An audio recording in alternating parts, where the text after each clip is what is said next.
আপনি যদি মনে করেন গাজ্জা দখল করলেই তাদের এই সন্ত্রাসবাদ থেমে যাবে, আপনি ভুল করছেন। যতক্ষণ পর্যন্ত তারা বিশ্বকে নিয়ন্ত্রণ না করছে, বিশ্বকে শাসন না করছে, তারা ক্ষান্ত হবে না। এবং তাদের মূল রাজনৈতিক পটভূমি এবং ভৌগোলিক অবস্থানটা কি হবে সেটাও তারা মেনশন করেছে। তারা চায় পুরো হোলি ল্যান্ডটা দখল করতে। এখন আপনি প্রশ্ন করতে পারেন যে ভাই হোলি ল্যান্ডটা কি?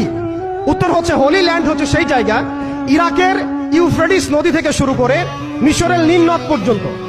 আই রিপিট, ইরাকের ইউফ্রেটিস নদী থেকে শুরু করে মিশরের নীল নদ পর্যন্ত এই পুরো জায়গাটাকে বলা হয় হোলি ল্যান্ড, অর্থাৎ পবিত্র ভূমি, আরদুল মুকাদ্দাসা।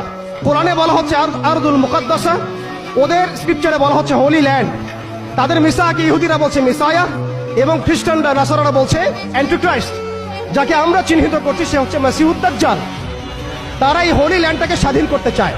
তারা মিশরের নীল নদ থেকে শুরু করে ইরাকের ইউফ্রেটিস পর্যন্ত পুরো জায়গাটাই দখল করতে চায়। আপনারা যদি মনে করেন গাজা দখল করার পর তাদের এই হামলা থেমে যাবে, আপনি ভুল করছেন। তারা ততক্ষণ পর্যন্ত ক্ষান্ত হবে না যতক্ষণ পর্যন্ত তারা হোলি ল্যান্ডটা দখল না করছে। এবং শেষ জামানায় যে বৃহত্তর মালহামা বা মহাযুদ্ধের কথা বলা হয়েছে, সেই যুদ্ধও হবে ইরাকের ইউফ্রেটিস নদীর সোনার পাহাড়কে কেন্দ্র করে। আস্তে আস্তে সময় সেদিকে এগিয়ে যাচ্ছে। তাহলে তাদের উদ্দেশ্যটা কি? তাদের উদ্দেশ্য হচ্ছে হোলি ল্যান্ডটাকে দখল করে সেখান থেকে তারা দাজ্জালের শাসন কায়েম করতে চায় সারা বিশ্বে।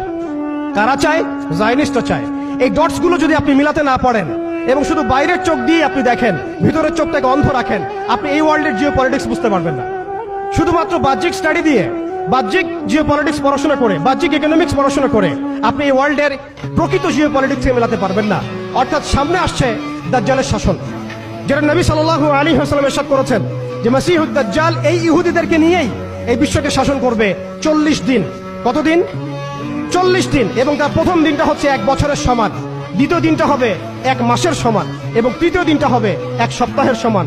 বাকি দিনগুলো হবে আমাদের দিনের মতোই। এই কথাটা আমাদের প্রিয় নবী মুহাম্মদ রাসূলুল্লাহ সাল্লাল্লাহু আলাইহি ওয়াসাল্লাম তার পবিত্র জবানে বলে গিয়েছেন বিধায় বিশ্ব এদিকে এগিয়ে যাচ্ছে। এরপরে কি হবে সেটাও প্রিয় নবী সাল্লাল্লাহু আলাইহি ওয়াসাল্লাম আমাদেরকে জানিয়ে গিয়েছেন। এইটা আমাদের আশার জায়গা। আমি যে শুরুতে বলেছিলাম যে আমাদের এই সমাবেশটায় আমাদের ফজিলত, আমাদের গুরুত্বটা বেশি তাদের চাইতে। আপনি জানেন এর সমাধান জিহাদ, আপনি যেতে পারছেন না। আপনি জানেন তার সমাধান হচ্ছে সামরিক আগ্রাসন, আপনি চালাতে পারবেন না। আপনি জানেন এর সমাধান হচ্ছে তাদের পুরো শক্তিটাকে শেকড় থেকে কেটে ফেলা, আপনি এটা করতে পারছেন না। কারণ ভবিষ্যতের দিকে পৃথিবী এগিয়ে যাচ্ছে। এরপরের কথা আছে, নবী করিম সাল্লাল্লাহু আলাইহি ওয়াসাল্লাম বলেছেন এই দাজ্জালের শাসন চিরস্থায়ী হবে না। এটাই হচ্ছে আমাদের আশার জায়গা, এবং তরুণ প্রজন্মকে এটাই আমরা শেখাতে চাই, জানাতে চাই। এই দাজ্জালের শাসনটা চিরস্থায়ী হবে না। নবী সাল্লাল্লাহু আলাইহি ওয়াসাল্লাম বলেছেন দাজ্জাল এবং তার অনুসারীরা যখন বিশ্বকে শাসন করার দিকে এগিয়ে যাবে, আল্লাহ রাব্বুল আলামিন তাওহীদপন্থীদের এই কালিমার পতাকার কাফেলা গঠন করবেন ইনশাআল্লাহ।